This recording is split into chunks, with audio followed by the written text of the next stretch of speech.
Bien, vamos a desempacar esto. Imaginemos la escena por un momento.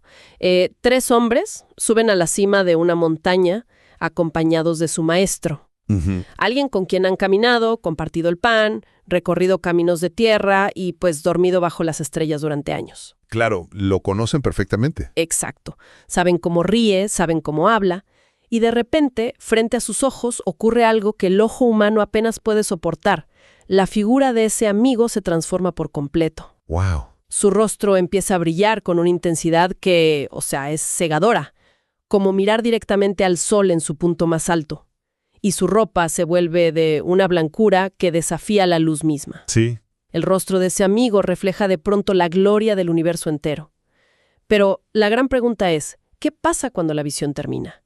Cuando bajas de esa montaña mística y, digamos, chocas de frente con un valle lleno de miseria, caos y demonios. Esa es la tensión.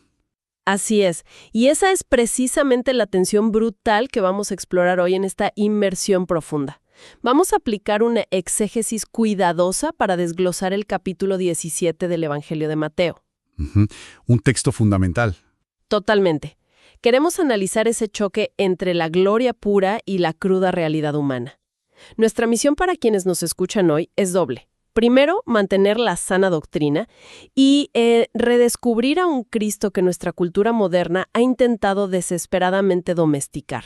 Lo fascinante aquí es que esta escena, que históricamente conocemos como la Transfiguración, no cautiva solo por el impacto visual. O sea, no estamos ante un simple espectáculo de luces. Claro, no era para impresionar a unos pescadores. Exacto. Cuando analizamos esto con una hermenéutica rigurosa, nos damos cuenta de que presenciamos el clímax de toda la historia de la revelación bíblica. Es un instante donde el velo de la humanidad se levanta por una fracción de segundo. Y pues, lo que queda al descubierto nos obliga a confrontar quién es verdaderamente Jesús de Nazaret. Definitivamente. Comprender la fe cristiana exige comprender lo que ocurrió en esa montaña. Y para lograr entender esa montaña es obligatorio mirar primero hacia el valle del que venían, porque no podemos simplemente aterrizar en paracaídas en el capítulo 17. No, claro que no. Ver la luz deslumbrante y pretender que captamos el mensaje sin más. Hay que pasar por la sombra del capítulo anterior.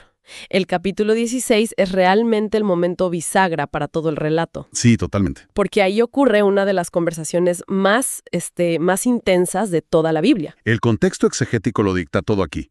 O sea, en ese capítulo 16, Pedro hace una confesión monumental. La gran declaración. Así es. Jesús pregunta quién dice la gente que es Él, y Pedro responde que Él es el Cristo, el Hijo del Dios viviente. Es una declaración doctrinal profundísima. Y Jesús afirma esa verdad, pero inmediatamente después la narrativa sufre un giro que debió parecerles un latigazo. Un balde de agua fría, totalmente. Porque en el mismo aliento en que Jesús es reconocido como el Mesías victorioso, comienza a hablar de su muerte inminente. Sí. Les dice claramente que tiene que ir a Jerusalén, que va a sufrir a manos de los líderes religiosos y que va a ser asesinado. Lo cual para los discípulos debió ser un cortocircuito mental completo. O sin duda, Pedro literalmente pierde los estribos. O sea, toma a Jesús aparte y trata de reprenderlo. Intenta apartarlo de la cruz. Y la respuesta de Jesús es durísima. Le dice que se aparte de él llamándolo Satanás. Sí, es fuertísimo. Y luego lanza esa invitación radical de que cualquiera que quiera seguirlo debe tomar su propia cruz cada día. Me parece vital notar cómo la gloria y la cruz quedan atadas en ese momento. Son inseparables. Totalmente inseparables. Y es 6 días después de esa conversación tan oscura, de ese choque con la realidad, cuando suben al monte. Y esos 6 días de diferencia no son un detalle menor, para nada. Pensemos en la tensión emocional del grupo. La decepción, quizá. Claro. Ellos esperaban a un rey conquistador que derrocara al Imperio Romano, y su líder les acaba de decir que va a ser ejecutado como un criminal. Un oxímoron total para la época. Absolutamente. Un Mesías crucificado era una contradicción absurda para un judío del primer siglo. Por lo tanto, la subida al monte y la transfiguración funcionan como una inyección de combustible celestial. Una preparación, digamos. Exacto. Es la preparación espiritual necesaria para poder soportar el oscuro sendero hacia Jerusalén que les espera. Un vistazo de la gloria al otro lado de la cruz. Bueno, Ahora adentrémonos en lo que ocurre en la cumbre. El texto usa una palabra griega muy específica para describir lo que le pasa a Jesús, que es metamorfó. Sí, de ahí viene nuestra palabra metamorfosis. Exacto. Y para visualizar lo que implica ese término, me gusta pensar en un eclipse solar. O sea, imaginemos un eclipse total. La luna bloquea la luz del sol por completo. Ujú. El sol sigue ahí, ardiendo a millones de grados con una fuerza incalculable. Pero desde nuestra perspectiva humana en la Tierra, pues parece que ha desaparecido. Solo vemos un disco oscuro. Claro. Desplaza 1 milímetro, ¡boom! Un rayo de sol te ciega al instante. La transfiguración fue ese momento donde la luna de su cuerpo físico se apartó un poco y dejó brillar el sol de su naturaleza divina. Esa es una gran analogía. Y lo que hace que ese eclipse inverso sea tan crucial teológicamente, desde una perspectiva reformada, es que la luz no venía de afuera. No era un reflejo. Exacto. No fue que Dios proyectara un reflector gigante sobre Jesús desde el cielo. La gloria era intrínseca, brotaba de adentro hacia afuera. ¡Wow! Y esto es lo que fundamenta la cristología ortodoxa, lo que históricamente llamamos la unión hipostática. Espera, para no perder a nadie con conceptos técnicos. Cuando mencionas la unión hipostática, ¿te refieres a ese misterio central de que Él es 100% Dios y 100% hombre al mismo tiempo en una sola persona? ¿Es así? Exactamente eso, pero con un matiz importantísimo. O sea, sin mezclarse y sin separarse. Claro. No es un semidios, mitad y mitad. La deidad no anuló su humanidad, y su humanidad no diluyó su deidad. Lo que los discípulos vieron esa tarde no fue a Jesús poniéndose un disfraz de Dios. Vieron la gloria del Verbo eterno que siempre había estado ahí. Velada por la carne humana. Así es, haciéndose visible por un momento para confirmar que este hombre, que iba a ser destrozado en una cruz, era en realidad el soberano absoluto del universo. Y justo cuando la mente de los discípulos debe estar a punto de explotar por esta revelación, la escena se vuelve aún más surrealista, porque aparecen dos figuras históricas monumentales. Moisés y Elías. Exacto. Y están ahí, conversando con Jesús.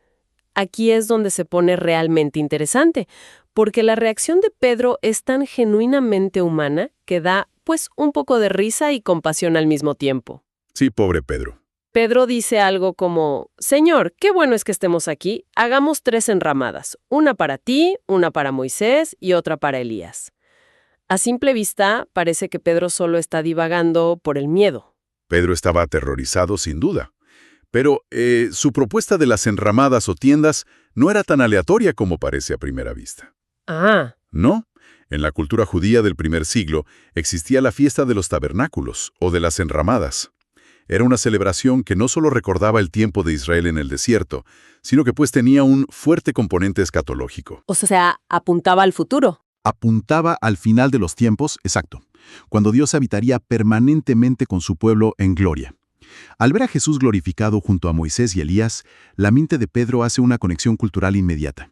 Piensa que ya llegó el final. Claro, dice, el reino final ha llegado. El sufrimiento se cancela. Hagamos las tiendas, quedémonos a vivir aquí y, bueno, saltemos el asunto de la cruz. Es que esa es la tendencia humana por excelencia, ¿no crees? Queremos la corona, queremos la gloria, anhelamos la experiencia espiritual en la cima de la montaña, pero queremos esquivar el sufrimiento a toda costa. Queremos un cristianismo cómodo. Totalmente. Pero Dios interrumpe a Pedro, o sea, ni siquiera lo deja terminar la idea. Una nube luminosa los cubre y una voz retumba diciendo, «Este es mi Hijo amado en quien me complazco, escúchenlo». Palabras de peso. Pero ahora con un añadido fundamental, a Él, escúchenlo. Esa interrupción divina es la base de lo que en la teología reformada conocemos como solus Christus, solo Cristo. Pedro, en su entusiasmo desorientado, cometió un error categórico enorme. O sea, puso a Jesús al mismo nivel que Moisés y Elías. Como si fueran iguales. Exacto. Y Moisés es la representación máxima de la ley. Elías es la cumbre de los profetas. Juntos resumen toda la revelación y expectativa del Antiguo Testamento. Pero la voz del Padre hace una distinción. Una distinción radical. Jesús no es un profeta más en la lista. No es solo un maestro sobresaliente en la historia de Israel.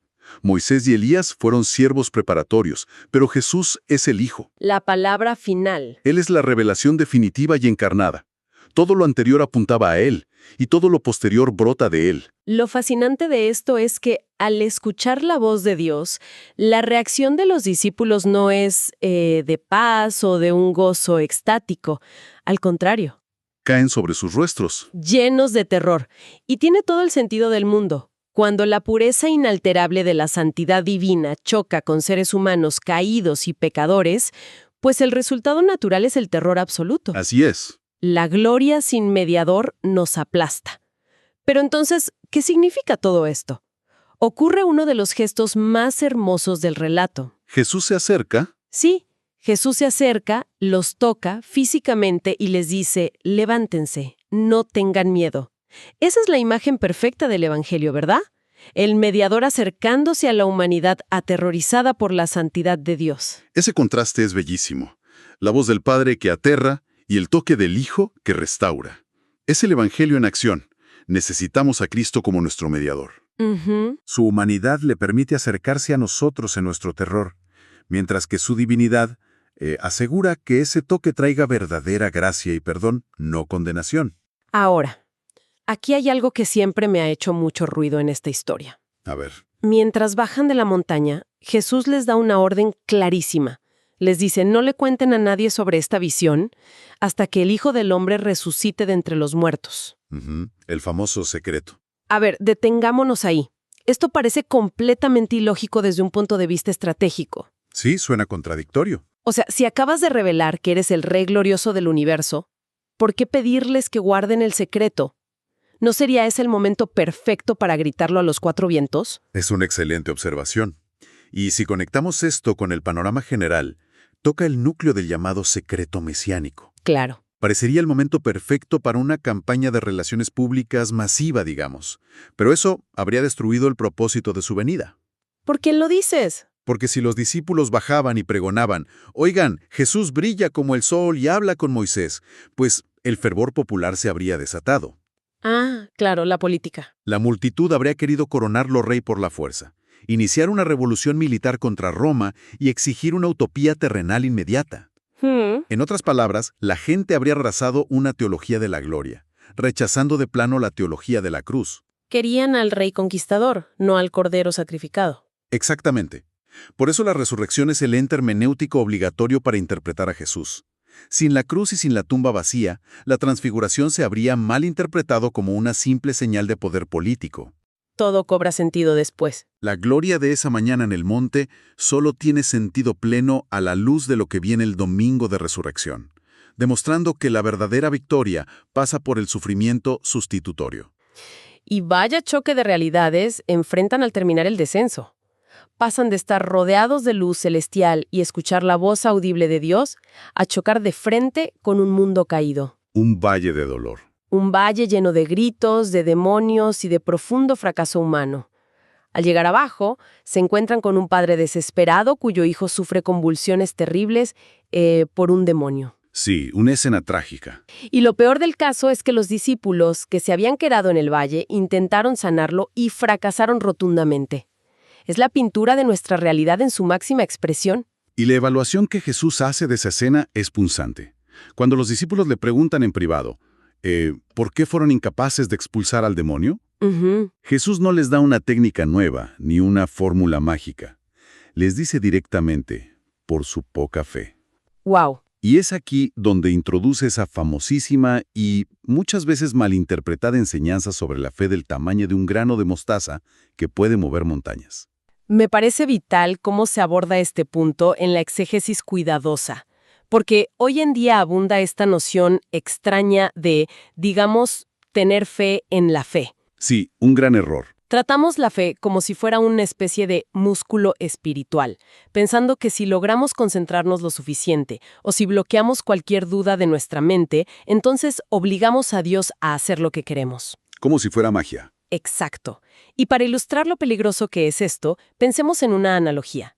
Imaginemos que alguien camina sobre un lago congelado en pleno invierno. Alguien puede pararse en la orilla y tener una fe gigantesca, absoluta e inquebrantable de que el hielo lo va a sostener, cero dudas. Total confianza. Pero si ese hielo tiene apenas 1 milímetro de grosor, no importa cuán colosal sea la fe de la persona, el hielo se va a romper y la persona se va a hundir. Y el contraste es igual de revelador. Esto plantea una pregunta importante sobre el objeto de nuestra fe. Claro. ¿Por qué otra persona podría dar un paso sobre ese mismo lago con una fe minúscula? O sea, podría estar temblando, lleno de dudas, sudando de terror, creyendo que se va a hundir en cualquier momento.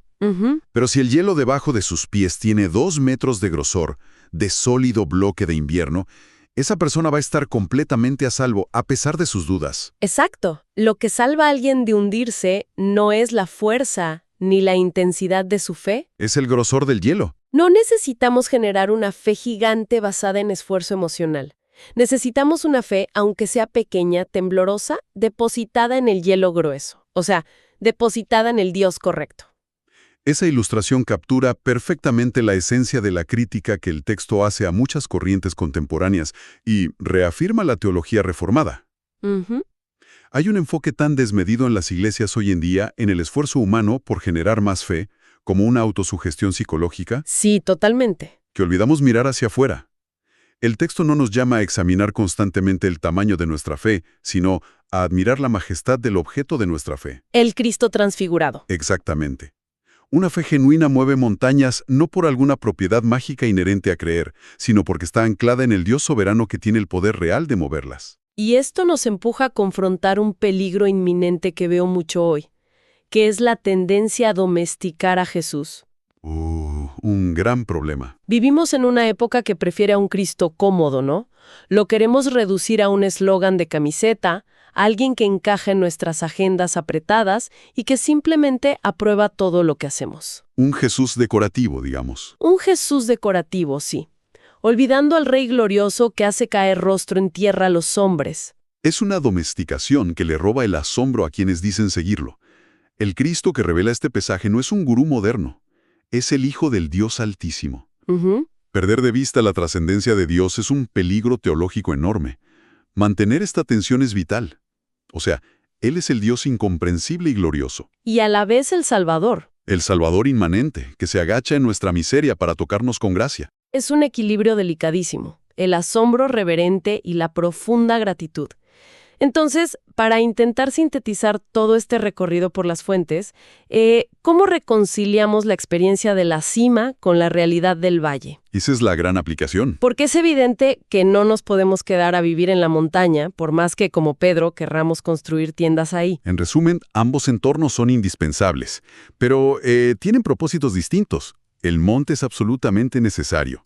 Necesitamos mirar a las Escrituras y contemplar la gloria inalterable de Cristo para recordar quién nos sostiene y para evitar domesticarlo. La cima nos da la perspectiva. ¿Y el valle? El ministerio, el llamado y la vida cristiana real ocurren abajo, en el valle. Es en ese valle lleno de dolor y de imposibilidades humanas donde necesitamos ejercer esa fe. La fe en el hielo grueso. Exacto. Depositada en un Dios omnipotente. No podemos quedarnos en la montaña. La revelación de la cumbre está diseñada para darnos resistencia en el valle. Y la relevancia de esto para la audiencia que nos acompaña hoy es inmensa. Porque todas las personas, sin excepción, vivimos los lunes en el valle. Sí, los lunes son difíciles. Todos experimentamos esos momentos donde las verdades doctrinales que parecían tan claras y luminosas el domingo, de repente se vuelven dolorosamente borrosas. Cuando llega la crisis. Exacto.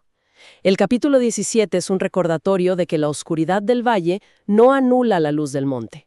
El hielo sobre el que caminamos sigue siendo grueso y firme, aunque la niebla del valle no nos deje verlo bien. Y esa es la perseverancia que sostiene a los creyentes. La transfiguración es la garantía de que el sufrimiento y los valles oscuros están soberanamente orquestados por aquel que reina sobre todo. Lo cual nos deja con una última reflexión. Algo provocador para que quienes nos escuchan sigan masticando a lo largo de su semana. A ver. Pensemos nuevamente en esa orden que les dio Jesús mientras bajaban la montaña. No cuenten la visión a nadie hasta que el Hijo del Hombre resucite. Esto nos hace cuestionarnos algo profundo. En nuestra propia vida diaria, Cuando atravesamos un valle particularmente oscuro y parece que Dios guarda silencio, Sí. ¿estamos tal vez juzgando nuestra situación de manera prematura? Wow. Tal vez, al igual que los discípulos que descendían llenos de temor, simplemente estamos en un punto de la historia donde aún no hemos visto la resurrección que le dará sentido a todo nuestro panorama. Es una gran forma de verlo. El sol siempre está ahí, detrás de la luna, esperando el momento señalado por su propia soberanía para volver a brillar. Y con esa certeza terminamos nuestro análisis de hoy. Nos escuchamos en la próxima Inmersión Profunda.